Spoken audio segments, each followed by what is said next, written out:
अस्सलाम वालेकुम। आज की वीडियो नहायत ही अहम है। आज की वीडियो में हम बैंकिंग क्लॉज के हवाले से डिस्कस करने वाले हैं प्लेज, हाइपोथिकेशन एंड मॉर्गेज को, कि ये तीनों टर्म्स क्या होती हैं और इनके दरमियान क्या डिफरेंस है। तो first one is a mortgage. Mortgage को हम सबसे पहले देखते हैं कि मॉर्गेज क्या होता है। सिंपल अल्फाज में आपसे कहूँ तो ये एक गहना होता है जहां पर आप किसी से कोई कर्ज लेते हैं तो उसके पास कोई चीज एज ए सिक्योरिटी रखते हैं। तो इन केस ऑफ डिफॉल्ट यानी आप रीपेमेंट लोन की ना कर सकें तो वो शख्स उस सिक्योरिटी को बेचकर अपनी अमाउंट रिकवर कर सकता है। लेकिन most important is that here कि आपने याद रखना है कि मॉर्गेज के अंदर इमूवेबल प्रॉपर्टी यानी सब्जेक्ट मैटर जो होता है वो इमूवेबल प्रॉपर्टी होता है। मॉर्गेज के अंदर टू पार्टीज होती हैं। First one is mortgagor and second one is mortgagee.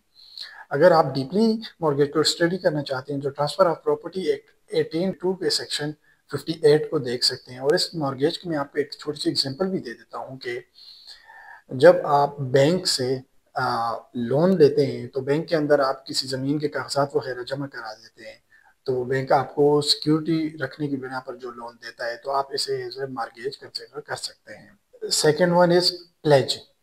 Pledge आप इस तरह से कह सकते हैं कि किसी चीज़ को गिरवी रखना।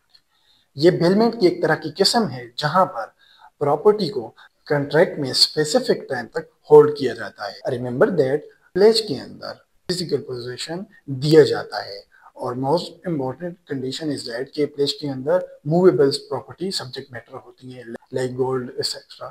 बारोअर who pledge the goods, the lender holding the goods. यहाँ पर भी प्लेजर और प्लेजी दो पार्टीज होती हैं। इसकी एग्जांपल मैं आपको इस तरह से दे सकता हूँ कि आप बैंक से अगर लोन लेने के लिए जाएं और बैंक के पास कोई सोना वगैरह रख कर पैसे एज ए लोन ले लें, और अगर आप डीपली इसको स्टडी करना चाहते हैं, लास्ट एंड थर्ड वन जो हमारे पास हाइपोथिकेशन है, ये भी एक तरह से प्लेज ही की तरह है।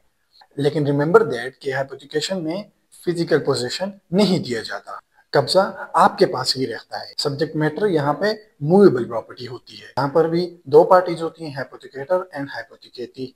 और इसकी एग्जांपल अगर आपको मैं देता चलूँ तो अगर आप किस्तों पर कोई गाड़ी लेते हैं तो गाड़ी तो आपके पास आ जाती है लेकिन लाइबिलिटी आप पर बाकी रहती है। उम्मीद करता हूँ तीनों topic hypothecation, mortgage and pledge आपको मुख्तसरन कुछ आइडिया इनके बारे में आ गया होगा।